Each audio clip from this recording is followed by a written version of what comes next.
Very nice. Cincinnati, Chicago, Spokane, Atlanta, Hartford, Charlotte. Oh, got a couple Mainers. Oh, this is fun.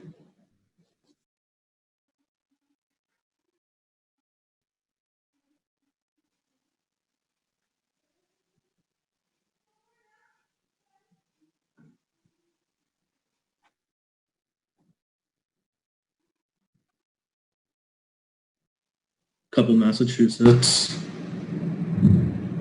So we're up to, so we've got more. So for the people that have just joined in the last minute, I'm just waiting for the participants to level off close to how many registered for. So for people who have just came in, if you want to use the Q&A function, test that out, say where you're signing in from. San Diego, welcome. Another Charlotte. I have a lot of family in Charlotte, nice city. Oh, we got someone from London, welcome.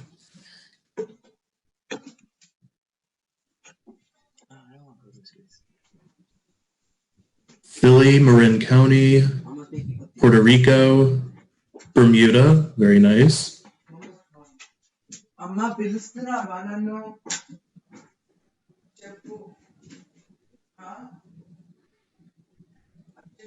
Northampton, it's a great town.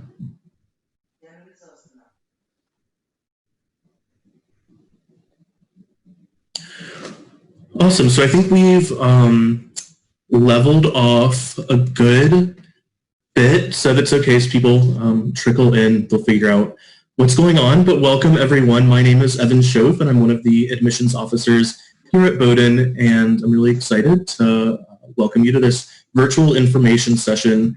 So the way this will work, in just a few seconds, I'm going to share my screen with you, and I'll walk through a PowerPoint presentation, just very brief, 10 to 15 minutes introducing you to Bowdoin.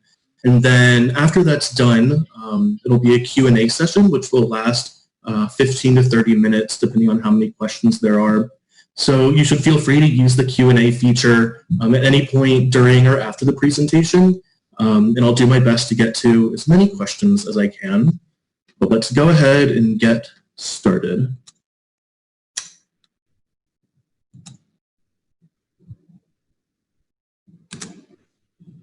Okay. Awesome. So again, I'm here to introduce you to Bowdoin College, and we are located on a really historic campus, about 210 acres in the coast of Maine. And you'll see that we're connected by a lot of busy paths. We don't have many roads going through campus. It is a very pedestrian-friendly residential campus. And you'll see a lot of students walking around or bike riding or skateboarding. It's a pretty compact campus, but I would say bikes are pretty popular for students to get around. We enroll just under 2,000 students, and we have a really collaborative and happy and friendly student body. Bowdoin students understand that college can be really tough. They're all there to support one another. And so we are in Maine, which is a really, really lovely state, and we love Maine a lot, and it's an important part of our identity as a college. And we share a lot of the same qualities. We're very independent and hardworking, but also humble and down to earth. I think you'll find people who live here and the people at the college really share the same characteristics. So to get a sense of where we're located, if you look up in the upper right corner of your screen and you see that little dot in the shaded state, that's where Bowdoin is. So you can see that we are on the coast of Maine.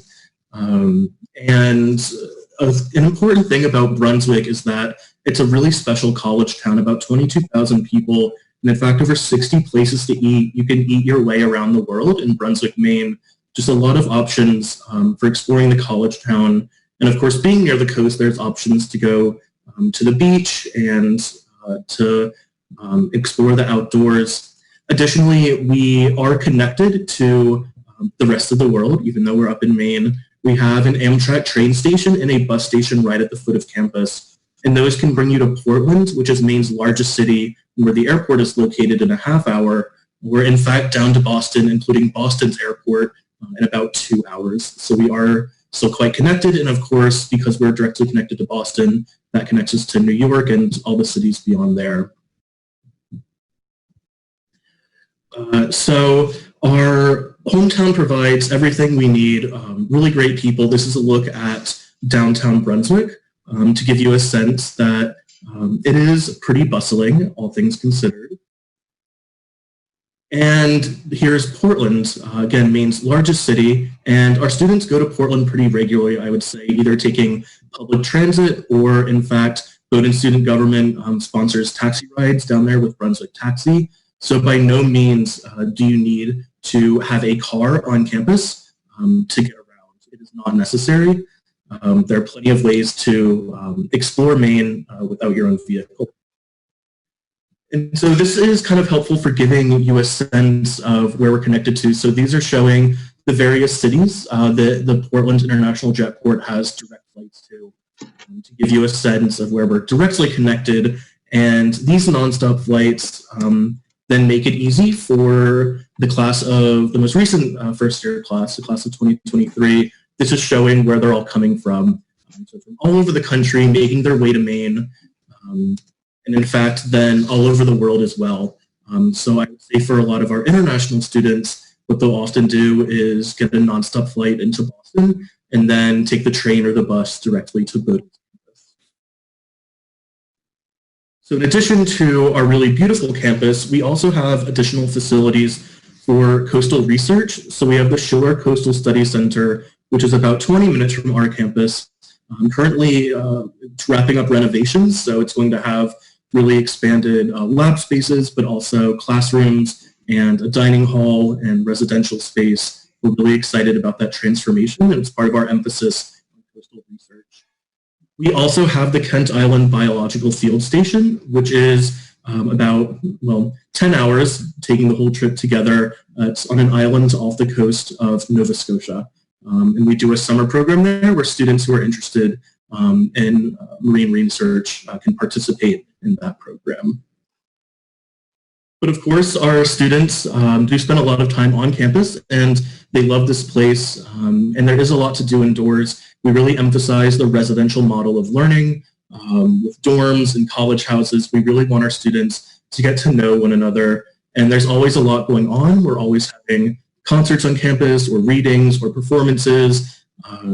We have 6 a cappella groups, which seems like a lot for a school of our size, but very popular. So there's always plenty to do and a lot going on. To give you a sense of who our peers are, Bowdoin is part of the NESCAC, which is a New England Small College Athletic Conference. And athletics is an important part of Bowdoin's identity. About 1/3 of our students participate in varsity sports, and another 1/3 participate in club or intramural sports. And I'd say we maintain a pretty close relationship with all of these colleges. And of course, Bates and Colby are also in Maine, and the Colby-Bates-Bowdoin network, I would say, is a pretty close one. To get a sense of how old Bowdoin is, this is a fun little graph. We're actually older than the state of Maine itself. The college was founded when Maine was still a part of Massachusetts. And I think it matters noting how old we are. It's because, one, Bowdoin and Maine have grown up together. That's how we have that shared identity. But it's also important because our inaugural president, Joseph McKean, really set the foundation for the college, thinking that college shouldn't only benefit the people who can get the education there, but that it's founded to benefit the common good.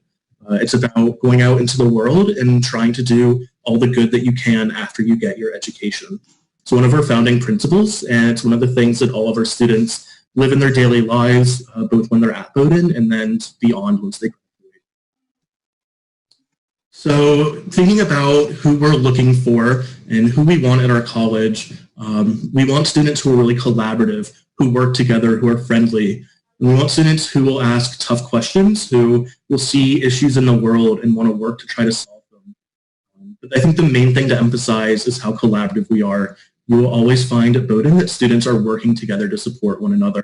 We are by no means a competitive academic environment.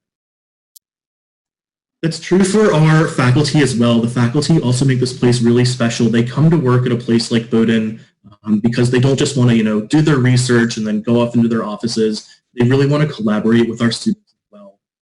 We have a very close faculty-student relationship, and I think you'll find you'll be impressed by how accessible the faculty here are and how dedicated they are to the students. There's also a lot that goes on outside the classroom, so very by no means unusual for classes to have experiences and excursions to places in Maine and in fact around the world. So again, it's just showing that our faculty are always there with our students, and we'll go to lectures with them, but we'll also maybe show up at one of their sports games, or we'll get lunch with them in the dining hall. It's a really close relationship. So sometimes I think people think that we emphasize the common good so much. It's not every Bowdoin student goes off and works for a nonprofit, although a lot of our students do. These are a few of the most common nonprofits that recent graduates have worked for, and these are in many different fields that are popular. But we also have plenty of graduates who go on to really successful careers working for, or in some cases, like with Netflix, actually founding some of the most influential organizations in the world. A lot of our students do decide that grad school is the right option for them. These 6 on the screen are some of the most common. And I would say that the intensive liberal arts education that we provide uniquely suits students to do really great graduate work. It's part of the reason why we have such a good success rate placing students in great grad programs. So thinking about what you'll put in your college application and how we'll review applications, there are just two things that make up the not-so-secret formula to Bowdoin admissions: grades and heart. So first, with grades, you don't have to have perfect straight A's, perfect test scores, best essay ever written. We just need to know that you're someone who's ready to do challenging college-level work, and that you're ready to work hard here. And then the heart piece. Again, we want students who are collaborative, who will support one another, who will take care of one another. We really look at that when we read your essays, your letters of recommendation. We want to see that you have good character. That really matters a lot in our process. We don't look at income in your college application. We are need blind in our admissions process. That means your family's ability to pay is not a factor when we make admissions decisions for domestic applicants. And then finally, test scores. Bowdoin is test optional. We were the first college in the US to go test optional all the way back in 1969. We're really proud of this commitment. We understand that a test score cannot reflect everyone's academic ability, and so it is up to you to decide whether to submit. So getting a sense of what Bowdoin is like, what it's like to be here and work here, I think you should just take in these next few pictures to get a sense of who our students are.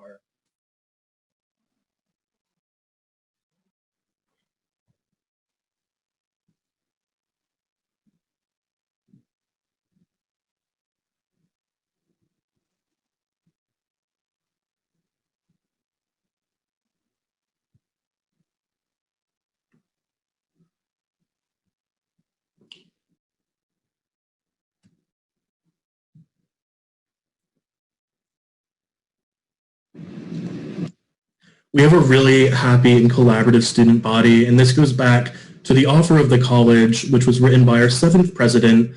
And definitely you should take a minute to just read over this. In fact, maybe you've seen it before. But this is a really good summary of what we want Bowdoin to be like. And in fact, as you're reflecting on this, for your supplemental essay in the application, we ask you to choose one of these lines that really resonates you, and write a brief essay on why it's resonated with you. So this is the offer of the college for the best 4 years of your life.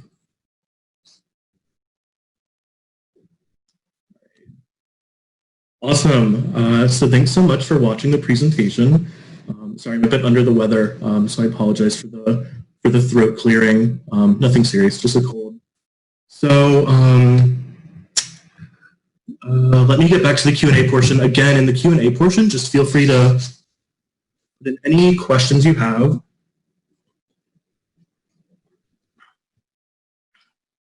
Okay. And in fact, if you open the Q&A session, you can see which question I'm answering. Are you at a disadvantage if you don't submit test scores? You are not. The way to think about this is we get a lot of information from you when you apply your school report, transcript, essay, letters of recommendation, maybe an interview. A lot of information to build an academic profile of you. A test score can be a part of that, but it doesn't have to be. Totally up to you to decide whether to submit. For the most recent entering class, a third of applicants did not submit test scores, and in that class, a third did not submit test scores, so really no disadvantage.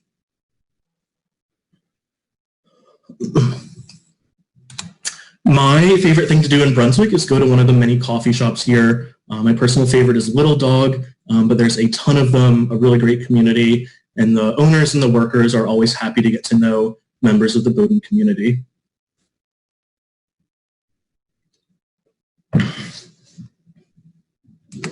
What percentage of students are admitted through early decision applications? It's ranged, but in recent years it's been between 42 and 47% are filled through, the classes filled through ED, but that just reflects how competitive the ED pool is. There's no advantage to applying ED. We use the same process, same selection process, so it's just up to you to decide whether you want to find out where you're going to college early.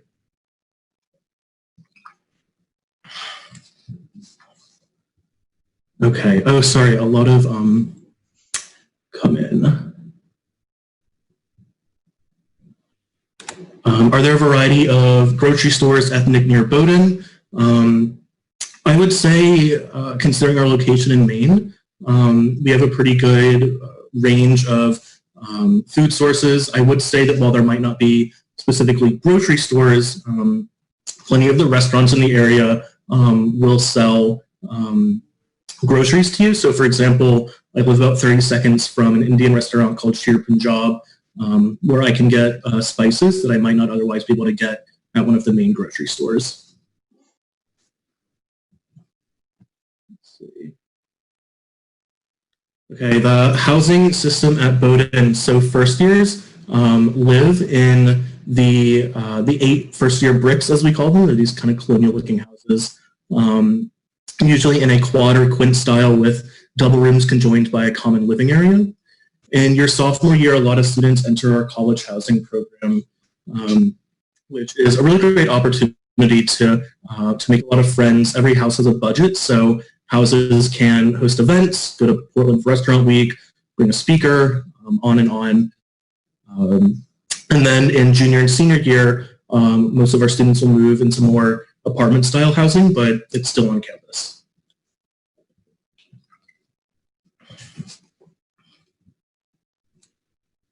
Do you have a pre-med advising program? We do, and if you're interested in pre-med, you meet with the pre-med advisor very early on in your college career, and the pre-med office will help you figure out your classes, but also getting research and internship opportunities, anything else to help you get ready for your pre-med applications, and then can walk you through that process. And that's true of whether you're applying to medical colleges as a student or as an alum. They'll work with you regardless. Additionally, in the career planning office, we do have a health professions career counselor who can help you figure out, again, jobs and internships to augment your application.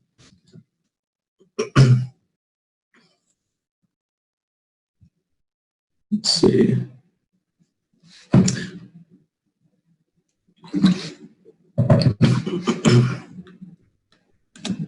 How important is the interview in admissions? It is optional, but it is highly recommended because we can learn a lot from you about it. And I think the important thing with the interview is that we're not doing it to try to trip you up. We don't ask questions like, if you were a vegetable, what vegetable would you be? It's, you know, we want to know about your upbringing and your home and how you relate to your community. what you've enjoyed in school, what interests you intellectually, how you spend your time, how you relate to others. Just really a great way to get to know you more. So definitely recommend it.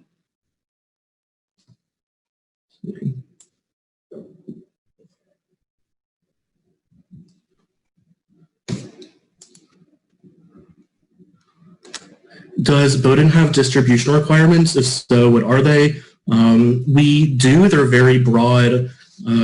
So they're inquiry into the natural sciences, mathematical, statistical, computational reasoning, evaluating social change, international perspectives, and the visual and performing arts. Most students knock them off in their first 2 years, no trouble at all. So just very broad, but people come to Bowdoin because they want to take a diverse array of classes. So that's why students don't have trouble with it.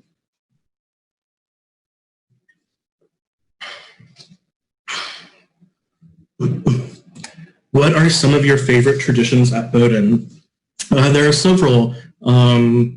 I would say one is that there is this ice cream store, gelato store in town called Gelato Fiasco. And in the winter, they do this kind of special promotion where for every degree below freezing it gets, it's a percentage point off the price of gelato. So it becomes very popular, which is a really fun tradition. The other is that part of the quad is flooded and frozen during the winter so students can skate on it. It's another one I really like.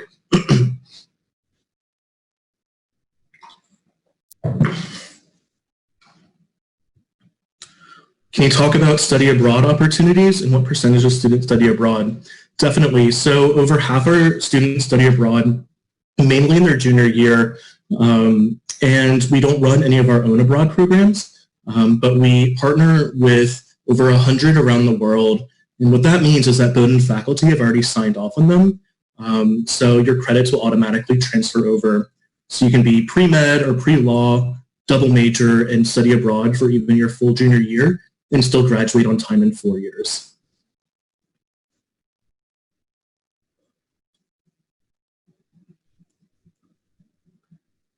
How much is the application fee, and do you offer any scholarships for first-generation students? The application fee is $65. However, we have a very generous fee waiver program, so even just checking the box on the Common App that says you're applying for aid for our first-gen student, fee is automatically waived. You don't have to email us or anything. Just checking that box when you apply automatically waives the application fee. We don't have scholarships for first-generation students. All our financial aid is purely need-based, so based on your family's financial status.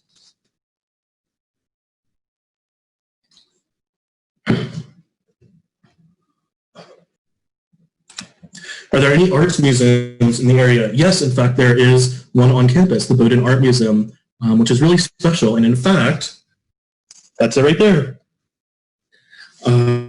So the Art Museum is really great. It is free and open to the public. It works with students who are majoring in the visual arts. And in fact, as a senior project, students can curate an exhibit if they would like to. Also in Portland, there's a really great museum of art as well. And for class field trips, students have gone there before.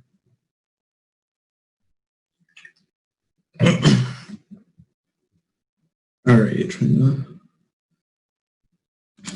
how is the campus food? The campus food is great. It's one of the things that we're known for.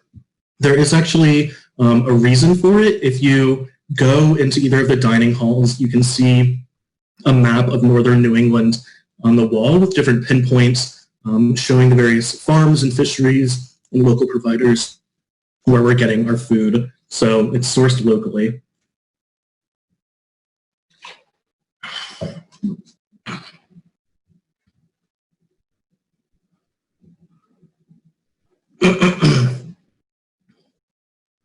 Let's see.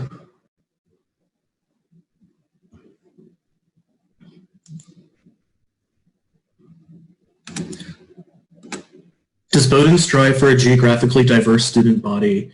Yes, we do. So 9% of the entering class is from Maine, and 2/3 are from outside New England. So we have definitely moved beyond being the regional college that we used to be, and are very national and international now. And our travel and recruitment efforts definitely reflect that as well. I'm very sorry about my voice. This is unfortunate. Is there a health center or like a small hospital on campus? There is the Bowdoin Health Center, which is staffed by registered nurses and doctors. We also have Mid-Coast Hospital, which is just down the road from us as well.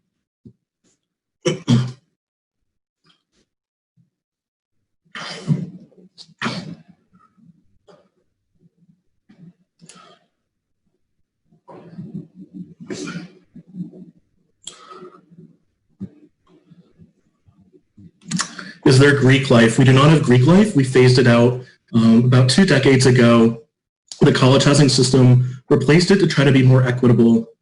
But again, the college houses do have funding and can host events, but it's just a much more equitable and open system. Plenty of COVID questions, so I'm just going to answer this one. Any impact on this year's application process? We don't see it having an impact as of now. We're going to stick to the process we always have, which is to look at applicants in their individual context, not comparing any one applicant to another, but seeing how an applicant has handled their own individual situation.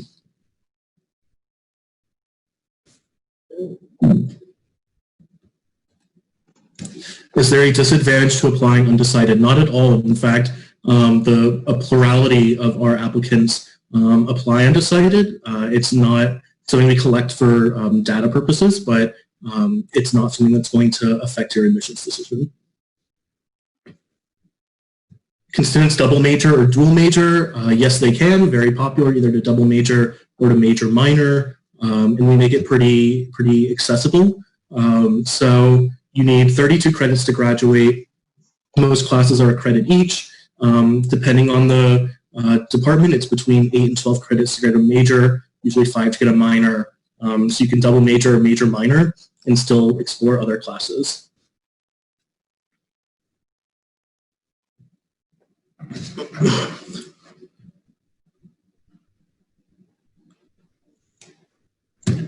Most popular majors, government and legal studies by far has been our most popular for a very long time. Also biology and the similar sciences as well, chemistry. Math is very popular, economics, English literature and history are also in the top 10. So I'd say a pretty good range there. Oh, I like this question. What is the coziest academic building on campus? I would definitely have to say Hubbard Hall. If you look up pictures of it, maybe you'll be able to see. But just a really great place to relax, and especially when it rains, it's just really beautiful and cozy.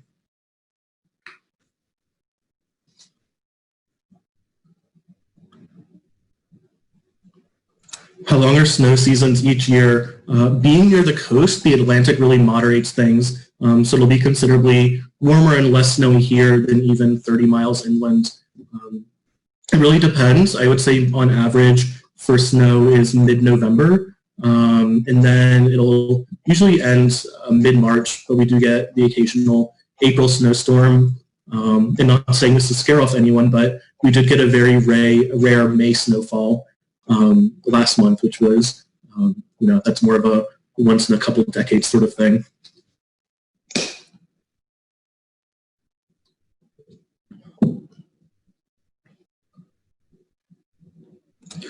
Can you apply for regular admission if you're not accepted in early admission?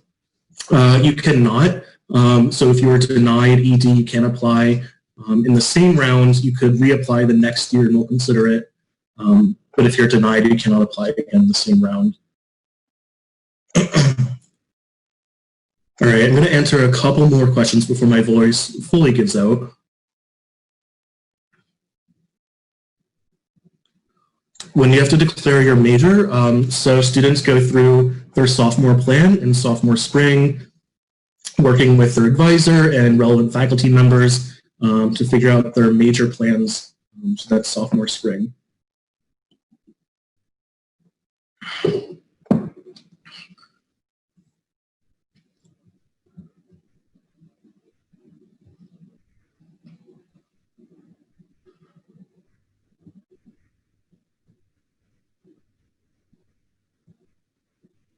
All right, just lots of repeat questions that I'm trying to